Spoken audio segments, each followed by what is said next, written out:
Hey guys, welcome to genuine study. Myself Ghanshyam आप लोग का फिर से वेलकम करता हूं। दोस्तों, ये बीपीएससी पीटी के लिए स्पेशल टेस्ट सीरीज है और ये टेस्ट सीरीज नंबर 2 है।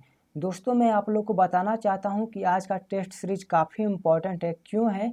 क्योंकि इसमें मैंने मैथ के भी इम्पॉर्टेंट सवाल जो आते हैं एग्जाम में उन्हें लिया है। काफ़ी इम्पॉर्टेंट मैथ का इसमें सवाल है। दोस्तों, जो लोग कभी बीपीएससी पीटी का एग्ज़ाम नहीं दिए होंगे, मैं उन्हें बताना चाहता हूं कि जब भी बीपीएससी पीटी का एग्ज़ाम होता है तो उसमें मैथ का 10 सवाल पूछता है हर एक समय। जो लोग देते हैं बीपीएससी पीटी का एग्ज़ाम उन्हें तो पता है। दोस्तों, देखिए, जीएस जीके करंट और साइंस का जहां तक बात किया जाए तो एवरेज और मोर देन एवरेज सब लोग कर लेते हैं, लेकिन कहाँ अटक जाते हैं लोग? जहाँ पे मैथ के सवाल करने से डरते हैं, जो लोग मैथ से डरते हैं, ठीक है। और जो मैथ से डरते हैं वही लोग 5 नंबर, 3 नंबर, 4 नंबर, 6 नंबर से फेल हो जाते हैं, उनका पीटी में सिलेक्शन नहीं होता है। तो दोस्तों, मैथ का सवाल लगाना बहुत ज़रूरी है। रोज़ 10-20 नहीं तो कम से कम 5-6 सवाल मैथ का सवाल लगाइए, जिससे आपको सिलेक्शन लेने में आसानी होगी। दोस्तों, इस टेस्ट सीरीज में मैंने ऑप्शन ई नहीं डाला है, जबकि बीपीएससी पीटी जो है आयोग जो है ऑप्शन ई भी पूछती है, ठीक है। तो नेक्स्ट टाइम से मैं ऑप्शन ई भी डलवा दूंगा, ठीक है।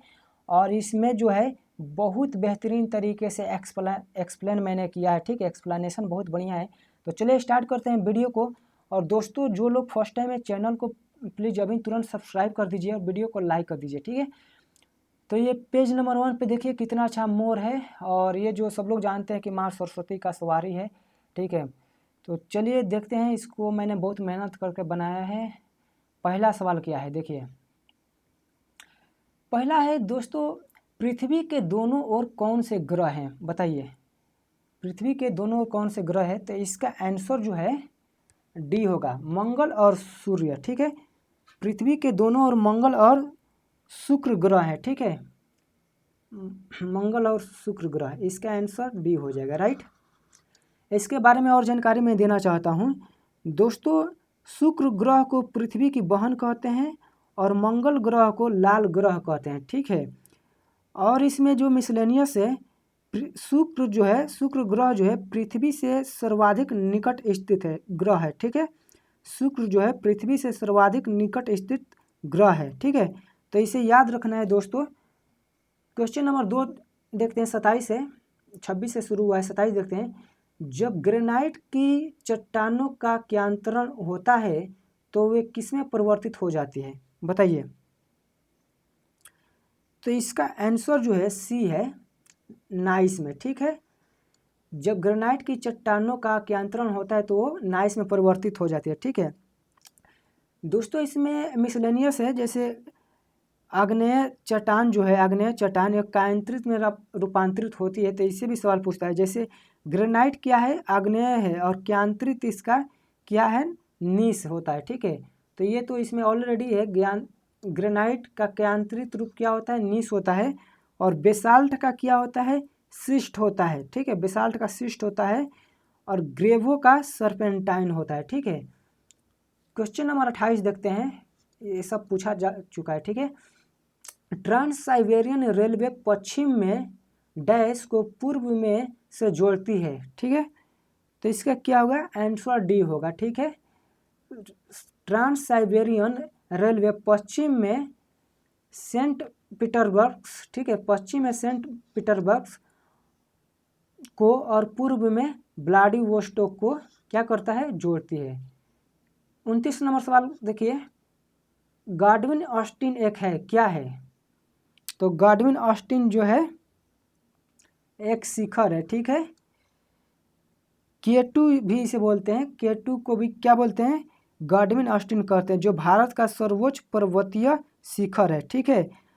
और यह जम्मू कश्मीर की काराकोरम श्रेणी में अवस्थित है। यह भी पूछ सकता है कि K2 गॉडविन ऑस्टिन जो है वो कहाँ पे अवस्थित है? तो इसे याद रखना है कि कश्मीर की काराकोरम श्रेणी में अवस्थित है, और इसकी ऊंचाई जो है 8611 है, ठीक है। 8611 मीटर इसकी ऊंचाई है, ठीक है। दोस्तों, वीडियो को पूरा देखिएगा, क्योंकि मैथ का सवाल काफ़ी इम्पोर्टेंट है और वही सिलेक्शन दिलवाता है, ठीक है। अल्टीमेटली मैथ ही सिलेक्शन दिलवाता है पीटी में। 30 नंबर देखिए, इसमें सवाल बताइए क्या होगा। निम्नलिखित में से वे दो राज्य कौन से हैं जिनमें लौटते हुए मानसून के दौरान प्राय चक्रवात आते हैं? ठीक है, तो इसका आंसर डी है, आंध्र प्रदेश और उड़ीसा। ठीक है, जब रिट्रीटिंग मानसून जो होता है ना, तो उस समय आंध्र प्रदेश और उड़ीसा में क्या होता है, चक्रवात आता है। 31 नंबर सवाल देखिए, इसको मैच कीजिए, सुमेलित कीजिए, क्या होगा। हजारीबाग, ठीक है, तो हजारीबाग कहाँ, झारखंड में, और किसके लिए ये प्रसिद्ध है,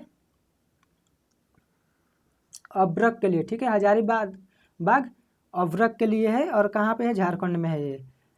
नेवेली, ठीक है, तो नेवेली किसके लिए प्रसिद्ध है, इसको बताइए। लिग्नाइट, नेवेली जो है भूरा कोयला यानी लिग्नाइट के लिए प्रसिद्ध है। और नेवेली कहाँ पे है, तमिलनाडु में है। झरिया तो सबको पता है यार, ये कोयला के लिए है। ठीक है, झरिया किसके लिए है, झरिया कोयला के लिए, और ये कहाँ पे, झारखंड में। और लास्ट जो है राउरकेला जो है कहाँ पे, ये उड़ीसा में है, और ये लोहा आयरन के लिए है। ठीक है, तो इसमें देख लीजिएगा कौन सा ऑप्शन होगा। अगला सवाल देखते हैं, ये सेंसस से सवाल है, जनगणना से। जनसंख्या के आधार पर शहरों का सही क्रम कौन सा है, जनसंख्या के आकार के आधार पर। ठीक है, शहरों का सही क्रम कौन सा है, यानी किस शहर में सबसे ज़्यादा जनसंख्या है, उसके बाद उसे थोड़ा कम। ठीक है, यानी अवरोही क्रम में बताना है। तो 32 का बी आंसर हो जाएगा, जनसंख्या के आकार के आधार पर। ठीक है, तो इसको जो है आरोही क्रम में यानी इंक्रीजिंग ऑर्डर में बताना है। तो सबसे इन चारों में जो है ना, इन चारों में सबसे ज़्यादा किस में है, इसमें जो है कोलकाता, माफ़ कीजिएगा दोस्तों, इसमें थोड़ा सा प्रिंटिंग मिस्टेक हुआ है। ठीक है, सवाल में सबसे ज़्यादा कहाँ पे है, बृहत्तर मुंबई में है, यानी ग्रेटर मुंबई में। ठीक है, इसका मैंने सी आंसर लगा दिया, माफ़ी चाहता हूँ, इसका बी होगा। इसका डिसेंडिंग ऑर्डर में बताना है। ठीक है, तो सबसे ज़्यादा किस में है, ग्रेटर मुंबई, तब दिल्ली में जनसंख्या है, तब कोलकाता में है, तब चेन्नई में, उसके बाद बेंगलुरु में। ठीक है, तो सबसे ज़्यादा मुंबई में, तब दिल्ली में, तब कोलकाता में, उससे कम चेन्नई में, उसके बाद बेंगलुरु में। ठीक है, अगला सवाल देखते हैं, ये भी सवाल पूछता रहता है, भूमंडलीय तापन यानी ग्लोबल वार्मिंग का प्रमुख कारण क्या है, बताइए। इसका आंसर होगा जीवाश्म ईंधन को जलाना। ठीक है, जीवाश्म ईंधन को जलाना ग्लोबल वार्मिंग का सबसे बड़ा क्या है, रीजन है। ठीक है, ग्रीन हाउस प्रभाव के लिए सर्वाधिक उत्तरदायी गैस कौन सा है, बताइए। ग्रीन हाउस प्रभाव के लिए सर्वाधिक उत्तरदायी गैस कार्बन डाइऑक्साइड है। ठीक है, CO2 है, इसे ये भी एग्जाम में पूछता रहता है। ठीक है, 34 नंबर सवाल देखते हैं दोस्तों, निम्नलिखित में से किस स्थिति में बंदी प्रत्यक्षीकरण रिट जारी की जाती है, हैबियस कार्पस जो है किस कंडीशन में इशू होता है, बताइए। तो इसका आंसर जो है सी होगा, दोषपूर्ण पुलिस नज़रबंदी। ठीक है, जब दोस्तों पुलिस जो है गलत तरीके से किसी को डिटेन कर लेती है, तो उस सिचुएशन में जो है बंदी प्रत्यक्षीकरण यानी हैबियस कार्पस रिट को इशू किया जाता है। ऐसे में बताइए 35 में भारतीय संसद के कामकाज में शून्य काल का अर्थ है, बताइए। 0 आवर का क्या अर्थ है, प्रश्नकाल और अगली कार्यसूची के बीच का समय। ठीक है, प्रश्नकाल और अगली कार्यसूची के बीच के समय को क्या बोलते हैं, शून्यकाल कहते हैं। और ये कितने बजे से शुरू होता है दोस्तों, ये भी पूछता है। यह 12 बजे से क्या होता है, शुरू होता है। ठीक है, और इसका क्या इम्पोर्टेंस है, इसका इम्पोर्टेंस क्या है, तो शून्यकाल में कोई भी सदस्य बिना पूर्व सूचना दिए संबंधित विभाग के मंत्री से प्रश्न पूछ सकता है। इसका यही क्या है, स्पेशलिटी है, शून्यकाल का 0 आवर जो 12 बजे से स्टार्ट होता है। कोई फर्म यानी कंपनी साम्यावस्था में होती है जब इसकी क्या होता है, तो इसका आंसर जो है सीमांत लागत सीमांत आय के बराबर हो। ठीक है, कोई कंपनी जो है, ये इकोनॉमिक्स का सवाल है, साम्यावस्था में कब होती है, जब सीमांत लागत और सीमांत आय ये दोनों क्या बराबर हो, marginal cost and marginal revenue जो इक्वल हो तब होता है। ठीक है, 37 नंबर सवाल देखिए, एक माइक्रोन किसके बराबर होता है, बताइए, एक माइक्रोन किसके बराबर होता है। तो इसका आंसर जो होगा सी हो जाएगा दोस्तों, इसको रट लीजिएगा क्योंकि ये सवाल जो है जो रट कर नहीं रखेगा वो तुक्का नहीं मार पाएगा, गलत हो जाएगा। ठीक है, तो एक माइक्रोन जो होता है 0.001 मिमी होता है। ठीक है, मिलीमीटर होता है। और इसे मीटर में लिखना हो तो क्या लिखता है, मीटर में लिखना हो ना तो 10 के पावर -6 मीटर होता है। ठीक है, और ऐसे भी इसको आंसर लिख सकता है 10 के पावर -3 मिमी हो जाएगा। ठीक है, यानी मिलीमीटर। ठीक है, तो एक माइक्रोन का ये वैल्यू याद रखिएगा। 37 नंबर सवाल देखिए, पानी की बूंदों का तेलीय पृष्ठ पर न चिपकने का कारण है। ठीक है, तो ये तो हम लोग घर पे भी देखे हैं कि कोई भी तेलीय पृष्ठ है ना, उस पर पानी का बूंद नहीं चिपकता है।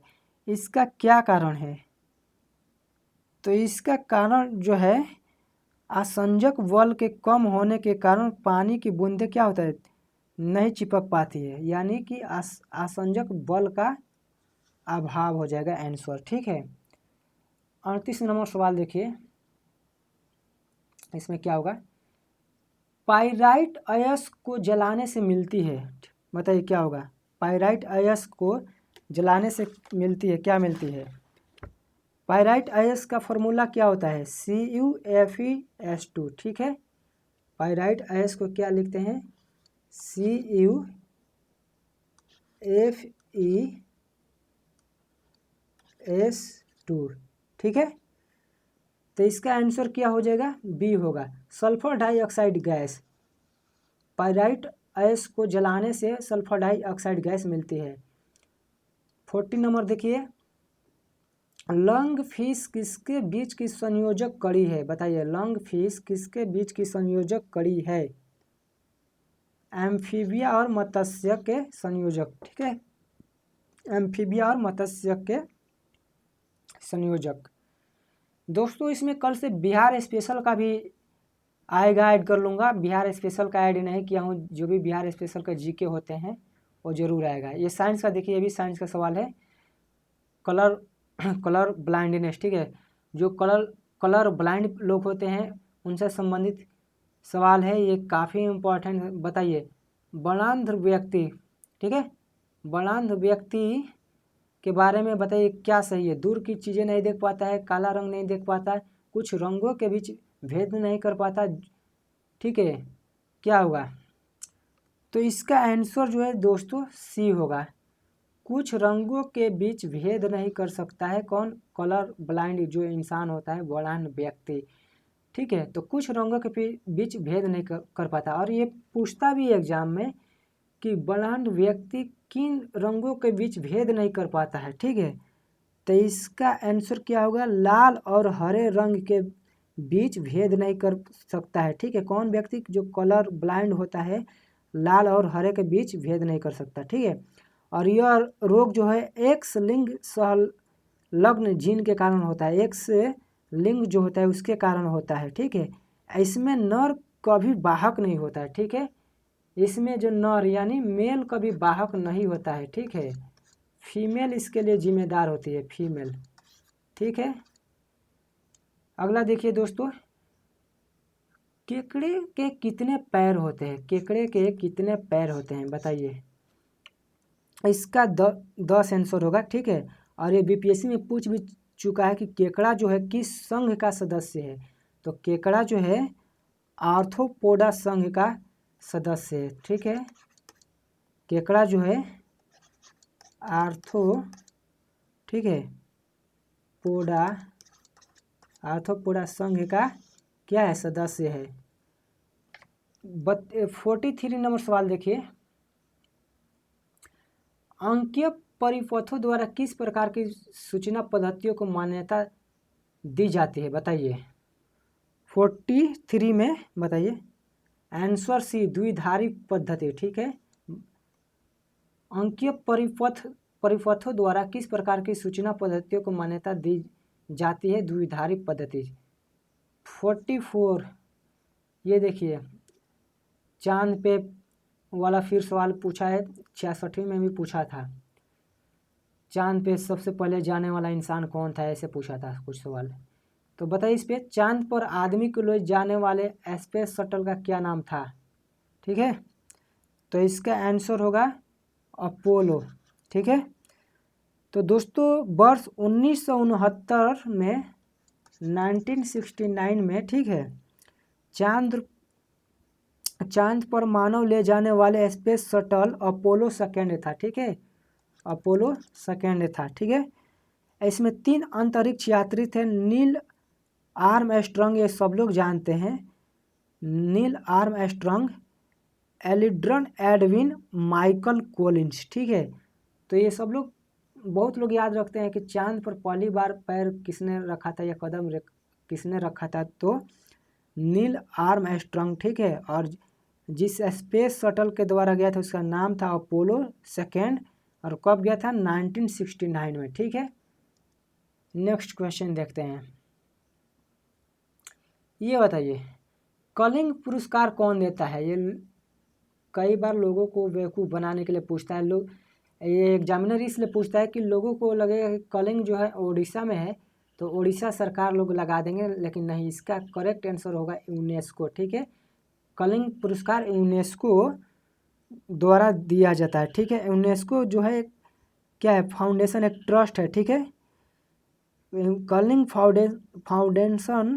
फाउंडेशन ट्रस्ट के संस्थापक कौन थे, विजू पटनायक, ठीक है। तो कलिंग पुरस्कार यूनेस्को द्वारा दिया जाता है, इसे याद रखना है। और इस फाउंडेशन का जो एस्टेब्लिश किसने किया था, फाउंडर कौन थे, तो विजू पटनायक थे, ठीक है। 46 बताइए ICMR का संक्षिप्त नाम क्या है, ICMR का संक्षिप्त नाम बताइए। तो दोस्तों इसका पूरा नाम है Indian council of medical research, Indian council of medical research, ठीक है। और इसका मुख्यालय कहाँ है, नई दिल्ली में है, ठीक है। 47 देखिए क्या है, ये भी एग्जाम में पूछता रहता है बार बार, माई एक्सपेरिमेंट्स विद ट्रूथ, ठीक है। माई एक्सपेरिमेंट्स विद ट्रूथ के लेखक कौन है, तो महात्मा गांधी जी ने माई एक्सपेरिमेंट विद ट्रूथ को लिखे थे, ठीक है, लेखक थे। और इसमें और क्या खास है, यह किताब गुजराती भाषा में लिखी गई थी, ठीक है। तो ये माई एक्सपेरिमेंट विद ट्रूथ जो है गुजराती भाषा में लिखी गई थी, इसे याद रखिएगा, एग्जामिनर पूछ सकता है। और भी महात्मा गांधी बुक लिखे थे, जैसे ये तो माई एक्सपेरिमेंट विद ट्रूथ उनकी आत्मकथा था, ठीक है। और भी है जैसे कि अहिंसा है, ठीक है, अन्य पुस्तक अहिंसा गांधी जी लिखे थे, हिंद स्वराज गांधी जी लिखे थे, द वे टू गॉड, ठीक है। इसे ये नया है, द वे टू गॉड, ये भी गांधी जी लिखे थे, ठीक है। 48 देखिए निम्नलिखित में से नृत्य का शास्त्रीय रूप कौन सा है, बताइए। नृत्य का शास्त्रीय रूप, ठीक है, मणिपुरी है, ठीक है। नृत्य का शास्त्रीय रूप क्या है, मणिपुरी है, जबकि शेष जो है लोक नृत्य है, ये लोक के नृत्य है, ठीक है। इसमें चांग जो है नागालैंड का है, ये चांग नागालैंड में है, ठीक है। और छऊ पश्चिम बंगाल उड़ीसा में है, ठीक है। नेक्स्ट सवाल देखते हैं, गांधी इरविन समझौता कब हुआ था, बताइए। मॉडर्न हिस्ट्री का एक क्वेश्चन से, गांधी इरविन का समझौता कब हुआ था। तो दोस्तों इसका आंसर जो है बी वर्ष 1931 में, और 1931 में कब? 5 मार्च को,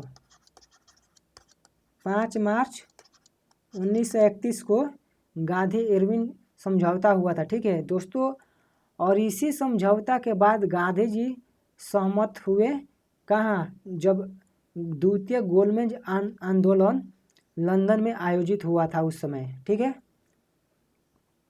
50 नंबर देखिए, लाल किले में मुगल अस्तित्व किसके पतन के साथ समाप्त हुआ? लाल किले में मुगल अस्तित्व किसके पतन के साथ समाप्त हुआ?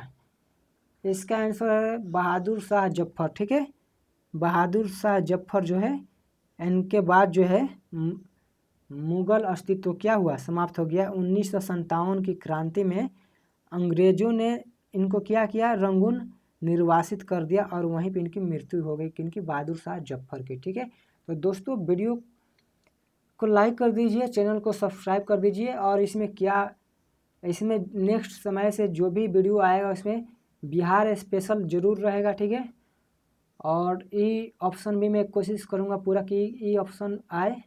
ये देखिए, ये आप लोगों के लिए मैंने स्पेशल मेहनत किया। ठीक है, स्पेशल एफर्ट किया है आप लोगों के लिए, ताकि आप लोग का सिलेक्शन हो, पीटी निकले फर्स्ट अटैम्प्ट में। ठीक है, मैथ का क्वेश्चन बहुत बहुत मतलब अर्जेंट है। ठीक है, जो मैथ कर लेगा, बीपीएससी में 10 सवाल आता है, जो मैथ कर लेगा 10 में से कम 8 जो कर लेगा, 8 नहीं तो बस्ट सिनेरियो में 7 भी कर लेता है तो उसका सिलेक्शन होगा। लेकिन उससे कम करता है या नहीं करता है, या मैथ से डर कर छोड़ देता है, तो उसका सिलेक्शन किसी भी मतलब कभी नहीं हो पाएगा दोस्तों। ये गारंटी के साथ मैं बता रहा हूँ। देखिए ये सॉल्व कैसे होगा, बताइए ये सॉल्व कैसे होगा। इसमें मैथ के सवाल जो है जितने हैं, आप लोग वीडियो को रोक कर जो अटेम्प्ट कर सकते हैं वो खुद से आप लोग अटेम्प्ट करिए, उसके बाद से मैं बताता हूँ। तो देखिए इसका सॉल्यूशन क्या है। 8 पुरुष या 12 लड़के एक कार्य को 16 दिन में कर सकते हैं, तो 12 पुरुष और 6 लड़के वही कार्य कितने दिनों में कर पाएंगे? इसमें देखिए समझने वाली क्या बात है, एक कार्य है, ठीक है, उसको 8 पुरुष या 12 लड़के एक कार्य को 16 दिनों में कर सकते हैं। ठीक है, 8 पुरुष जो है, इसमें लिख कर मैं बता दे रहा हूँ, 8 पुरुष जो है, मेल जो है, बराबर है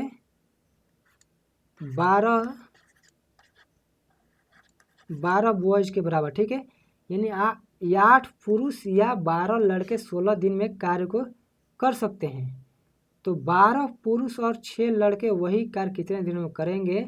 तो पहले इसको तो आप लोग सॉल्व कर लीजिए, काट कर बराबर है, तो 4 दूना 8, 4 3 12। ठीक है, इसका मतलब क्या हुआ? 2 पुरुष बराबर 3 लड़के। ठीक है, 2 पुरुष बराबर 3 लड़के।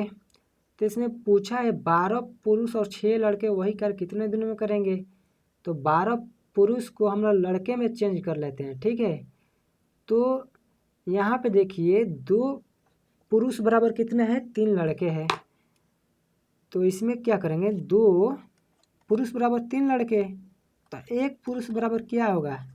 3/2 हो जाएगा। ठीक है, 2 मेल बराबर 3 बॉयज, तो 1 मेल बराबर 3/2, तो 12 पुरुष बराबर कितना होगा? 3/2 गुने 12, 2 छक्के 12, छत्री 18, यानी कि 12 पुरुष बराबर 18 लड़के होंगे। ठीक है, 18 लड़के, और 6 लड़के और दिया भी है, 6 लड़के, 18 6 कितना हो जाएगा? 24 हो जाएगा। ठीक है, टोटल लड़के 24, तो ये 24 कितने दिनों में कार्य कर पाएंगे? ठीक है, तो इसको जो है देखिए क्या होगा, 24 मान लीजिए 24 लड़के जो है, थोड़ा से मैं इरेज कर लूँ, यहाँ पे स्पेस बन जाए, इतना आप लोग समझ रहे होंगे। ठीक है दोस्तों, बताने में मैथ ये सवाल थोड़ा समय ज़्यादा लग रहा है, नहीं तो ये 10 सेकंड में सवाल निकल जाएगा। ठीक है, तो देखिए, तो ये कितना हो गया? 12 लड़कों को मैंने 12 पुरुष को मैंने लड़कों में चेंज किया, तो 18 लड़के आ गए, और 6 लड़के और ऑलरेडी हैं, तो टोटल 24 लड़के हो गए। मान लीजिए 24 लड़के जो है एक दिनों में क्या करते हैं, काम को कर पाएंगे। तो ये M1 हो गया, ये D1 हो गया, ठीक है। और ये 12 लड़के इधर कर लीजिए, 12 लड़के गुने 16 दिनों में कर सकते हैं M2 D2। तो ये अब x की वैल्यू निकाल लीजिए, आंसर आ जाएगा, ठीक है। तो 12 दूना 24 और 2 8 16, ठीक है। तो x बराबर 8 आ जाएगा ना, x बराबर 8, और यही आंसर हो जाएगा। कहाँ पे, C नंबर है, ठीक है। तो दोस्तों ये बताने में थोड़ा देर लग रहा है, और मैं धीरे धीरे इसलिए बता रहा हूँ ताकि सभी को समझ में आए। मान लीजिए किसी को मैथ कम आता होगा तो उसे दिक्कत होगा। और दोस्तों अगर वीडियो का स्पीड आप लोगों को कम लग रहा हो तो प्लीज़ वीडियो का स्पीड बढ़ा लीजिए, आप लोग 1.25 करके देखिए, सही रहेगा, ठीक है। देखिए ये सवाल काफ़ी पूछता रहता है, ये जो है एज वाला, ठीक है। इसमें दिया हुआ है मेनका, राहुल और पूजा की वर्तमान आयु का अनुपात 2:3:7 है। यदि राहुल 12 वर्ष का है तो 4 वर्षों बाद उनकी आयु का अनुपात क्या होगा, ठीक है, बताइए। दोस्तों इसमें जो है मेनका, राहुल और पूजा की वर्तमान आयु कितना दिया है, ये दिया हुआ है। और इसमें ये भी दिया हुआ है कि राहुल 12 वर्ष का है, ठीक है। तो 12 वर्ष के लिए अनुपात में कितना दिया हुआ है, ये 3 दिया हुआ है ना। पहला मेनका है, बाद में राहुल, और लास्ट वाला पूजा है। यदि राहुल 12 वर्ष का है तो 12 वर्ष के अनुपात में वैल्यू कितना दिया है, 3 दिया है। तो 3 बराबर 12, तो 1 बराबर कितना हो जाएगा, 3 चौका 1 बराबर 4 हो जाएगा, ठीक है। तो 1 बराबर 4 हो जाएगा। तो इनका जो अनुपात का जो 2 अनुपात है ना, 2:3:7 है। तो 4 1 का अनुपात का वैल्यू कितना है, 4 है। तो 2 अनुपात की वैल्यू कितना आएगा, 4 दूना 8 हो जाएगा। 3 अनुपात का 12 हो जाएगा। 4 अनुपात का 7 चौक 28 हो जाएगा, ठीक है। तो इसको जो है पहले छोटा कर लीजिए, 4 दूना 8, 4 3 12, 4 7 28, ठीक है। तो 2:3:7 ये आएगा। और उसके बाद से यहाँ पर बोला 4 वर्षों बाद आयु का अनुपात, तो 4 वर्ष इसमें जोड़ लीजिए, ठीक है। 4 वर्ष बाद, तो 4 2 6 हो जाएगा ना, 4 2 6। और माफ़ कीजिएगा यहाँ पे जो है तो इरेज में कर लूँ,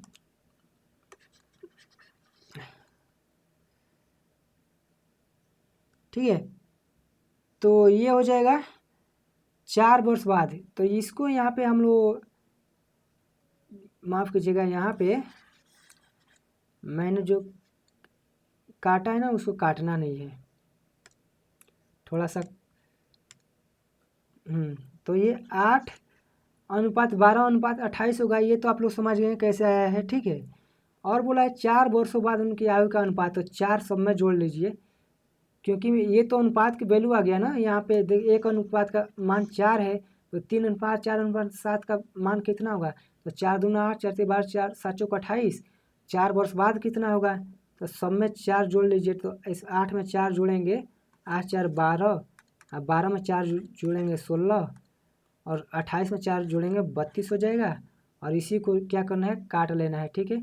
मैं थोड़ा इंक बदल लूँ दोस्तों, ठीक है। इसी को काट लेना। तो 4 3 12, 4 चौका 16, 4 8 32।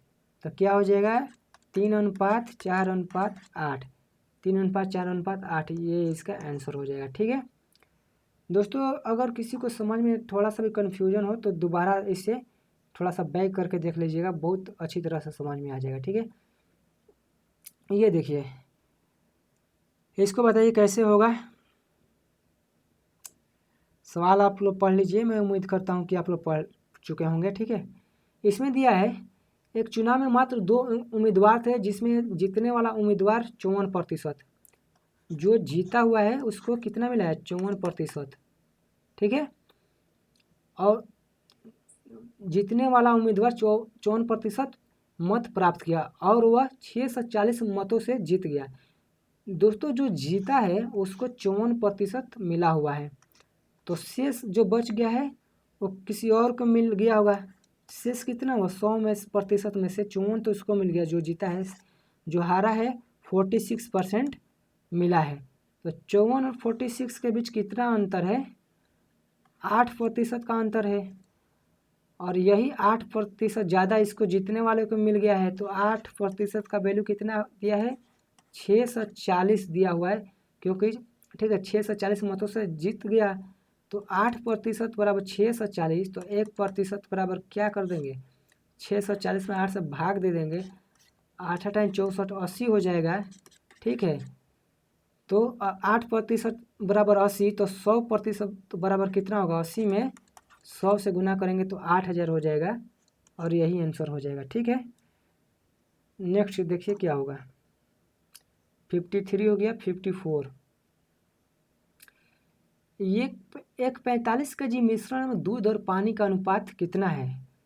ये दूध है और पानी है,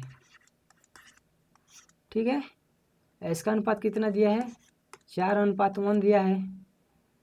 इस मिश्रण में कितना पानी और डाला जाए कि मिश्रण में दूध और पानी का अनुपात 3:2 हो। ठीक है, तो कितना पानी डाला जाए, ठीक है, तो पानी वाला कितना पानी डाला जाए या कितना पानी घटाया जाए, ये पूछे तो इससे हम लोग मतलब नहीं रखेंगे। ठीक है, ये ट्रिक क्या है इसका, 45 kg है ना, तो 45 kg का ये दूध और का अनुपात कितना है, 4/3 है। ठीक है, 3 से 15 3 45, और ये 15 चौका 60 हो जाएगा, बराबर 60 हो जाएगा।